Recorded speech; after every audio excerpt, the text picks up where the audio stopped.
Assalamualaikum warahmatullahi taala wabarakatuh. Sebelum apa-apa kita mulakan kelas kita dengan umul kitab Al-Fatihah.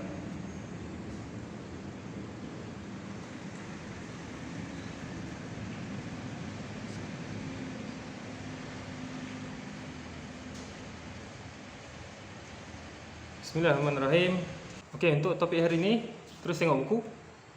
Tengok buku awak. Okey, muka surat 10. Okey, mendefinisi secara operasi. Okey, macam mana mendefinisi secara operasi? Okey, mendefinisi secara operasi ialah kemahiran memberikan definisi tentang sesuatu konsep dengan menyatakan perkara yang dapat dilakukan dan diperhatikan. Okey, contohnya inilah. Muridnya kata, "Cikgu, bagaimanakah keupayaan bahan menyerap air boleh didefinisikan?" Okey, dia nak tahu macam mana keupayaan menyerap air. Okey, dia tengok. Cikgunya kata, "Lihat air di dalam bikar. Apa yang kamu dapat ukur?" Dapat ukur dia punya air lah. Okey. Yang lelaki ni kata, nak murid lelaki ni kata, "Saya boleh mengukur isi padu air yang tinggal di dalam bikar." Okey, jadi cikgunya kata, definisi secara operasi keupayaan bahan menyerap air ialah isi padu air yang tinggal di dalam bikar. Okey, contoh yang lainnya. Contoh yang awak dah buat lah. Guli tu kan. Okey, ni guli. Ni guli dan ni guli. Okey, antara 3 set ni, set 1, set 2 dengan set 3 yang awak dah buat lah hari tu. Okey. Guli mana yang akan sampai paling cepat daripada titik A ke titik B? Adakah guli pada set 1, guli pada set 2 ataupun guli pada set 3? Okey, mestilah guli pada set 1. Okey, cara kita nak tulis keupayaan operasi ialah guli set 3 ialah guli yang paling cepat sampai daripada titik A ke titik B dengan cara kita mengira saat dia. Mungkin catatan saatnya 1.67 saat dengan kecepatan masa 1.67 saat. Cara kita nak tulis lah. Cara kita nak tulis keupayaan operasi. Okey, saya ulang semula. Keupayaan operasi ialah cara kita menentukan sesuatu berdasarkan apa yang kita boleh ukur. Okey. Yang ni dia ukur isi padu yang tinggal di dalam bikar untuk menentukan keupayaan bahan menyerap air. Okey. Yang ini kita ukur dia punya keupayaan operasi berdasarkan masa yang diambil daripada titik A kepada titik B dengan kecondongan daripada titik A 30 cm. Yang kita nak ukur ialah masa dia 1.67 saat. Yang set 2 mungkin 1.98 saat. Yang set 1 mungkin 2.18 saat. Mungkin sebab awak dah buat kan. Okey. Seterusnya, okey, macam mana kita nak kawal pemboleh ubah di dalam sesuatu uji kaji? Okey, yang pertama kita bezakan tempat. Okey, macam inilah bezakan tempat dia. Yang ni dia letak dekat tepi tingkap. Awak boleh tengoklah, tanpa baca ni awak boleh tengok. Letak dekat tepi tingkap, ini letak dalam almari. Yang kedua ialah dia siram air 100 ml sekali seminggu. Ni sekali seminggu, yang ni 100 ml air 3 kali seminggu. Cara kita nak kawal pemboleh ubah lah. Banyak lagi lah sebenarnya. Mungkin faktor tanah, mungkin kita boleh kawal tanah dia. Kita boleh bezakan jenis baja, mungkinlah. Okey, keputusannya akan berbeza.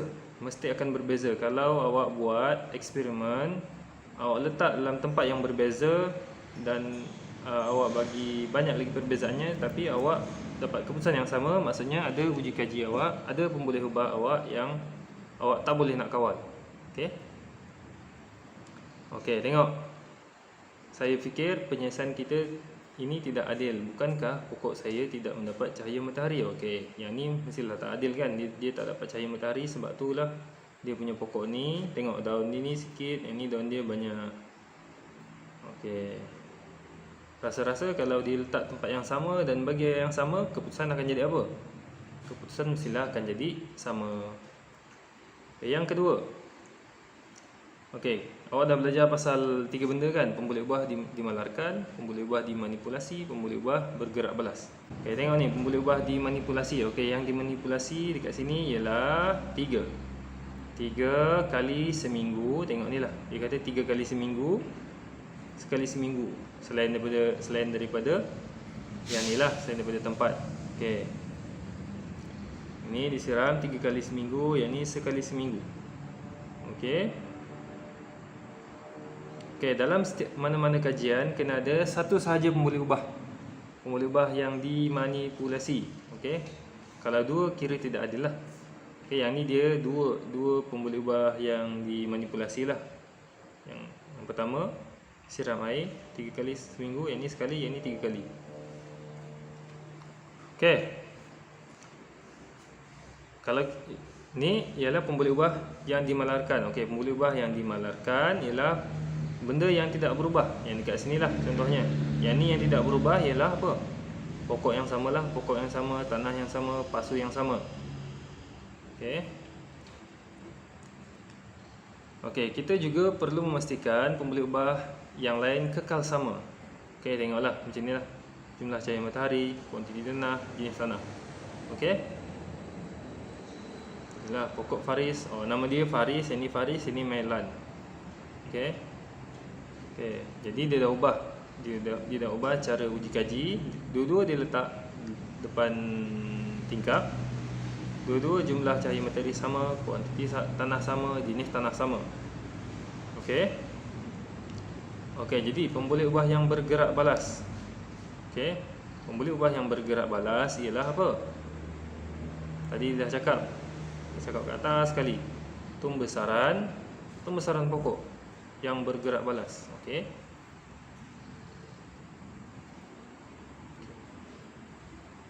Sebelum kita teruskan uji kaji.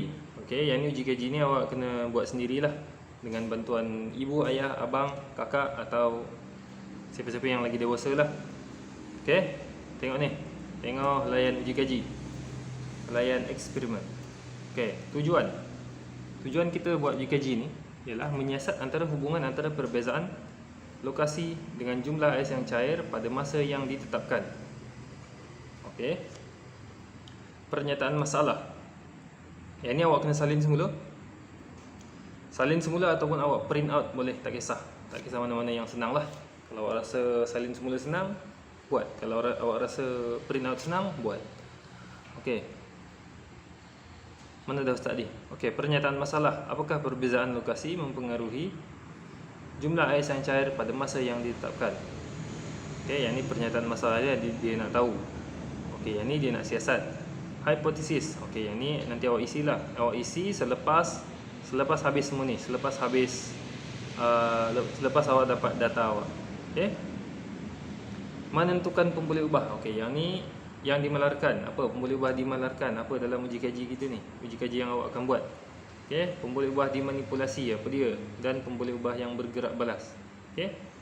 Peralatan dan bahan apa yang awak dah sediakan, awak letak dekat sini. Awak kena ada 6 lah. Sebab Ustaz dah kira dia ada 6. Pastikan ada 6. Jangan kurang, jangan lebih. Kalau lebih tu mungkin boleh lah. Kalau kurang tu janganlah. Okey. Langkah-langkah. Okey, langkah-langkah ni yang pertama, sediakan ais 9 cm pada cawan yang serupa. Letakkan ais pada 3 tempat berbeza. Tempat pertama di bawah cahaya matahari, tempat kedua di ruang tamu, tempat ketiga ditutup di dalam kotak. Okey. Yang ketiga, biarkan ais selama 45 minit dan kemudian catatkan hasil dapatan anda di dalam jadual di bawah. Okey. Yang ni jadual ni awak kena catatlah. Ni selama 45 minit 45 minit, jangan lebih jangan kurang. Okey. Daripada 9 cm tu berapa cm yang tinggal kat sini, awak tulislah. Okey, mentafsir data. Yang ni data yang awak dah dapat ni, awak kena tulis kat sini apa yang awak faham. Tuliskan kesimpulan yang boleh anda buat berdasarkan uji kaji yang telah dilakukan. Inilah apa kesimpulannya. Okey.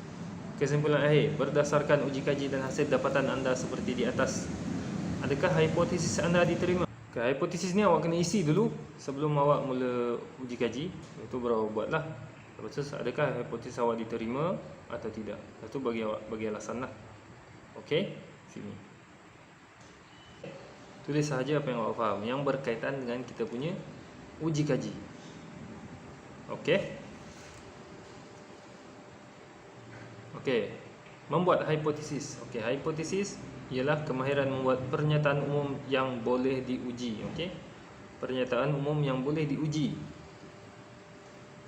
tentang hubungan antara dua pembuli ubah dalam sesuatu penyiasatan. Okey, tengok di bawah ni.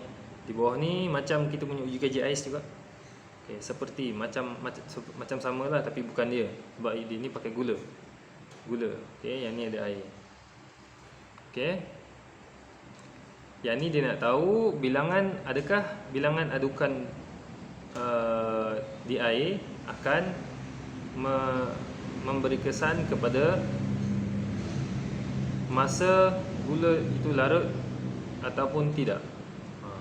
Adakah bilangan adukan akan memberi kesan kepada masa gula larut. Okey. Lepas tu Mailan pun kata ni, dia buat hipotesis yang boleh diuji. Semakin bertambah bilangan adukan, semakin berkurang masa untuk gula melarut dengan sempurna. Okey, itu dinamakan hipotesis. Okey, eksperimen ni macam kita buat lah. Yang pertama, melepasi masalah, membuat hipotesis. Okey, eksperimen. Okey, eksperimen ni macam yang kita akan buat lah. Okey, yang awak akan buat, awak ambil masa 40 minit. Okey, yang pertama mengenal pasti masalah. Okey, dah buat, Ustaz dah tuliskan. Lepas tu membuat hipotesis, mengawal pembuli ubah. Okey, pembuli ubah kita nanti awak kena isilah pembuli ubahnya. Lepas tu menyenaraikan alat dan bahan, merancang langkah-langkah. Yang ni pun Ustaz dah buatkan untuk awak supaya awak senang sikitlah. Okey, menguji hipotesis, adakah hipotesis tu betul ke tak. Okey, mengumpul data. Selalunya data kita dalam jadual lah. Membuat kesimpulan. Okey. Yang last sekali menuliskan laporan yang inilah. Yang ni nanti tak nak ada tempat kosong. Sebab bila tempat kosong maksudnya laporan awak tak siap lah. Okey.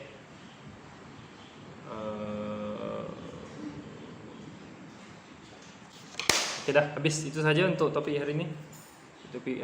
Itu saja.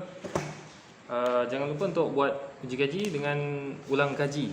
Apa maksud hipotesis, inference, pembuli ubah, dimalarkan, dimanipulasi dan bergerak balas. Okay, jangan lupa untuk tonton berulang-ulang kalau awak tak faham. Tak kisah awak nak ulang berapa kali, yang penting kerja awak siap. Okay, itu saja daripada Ustaz. Assalamualaikum warahmatullahi wabarakatuh.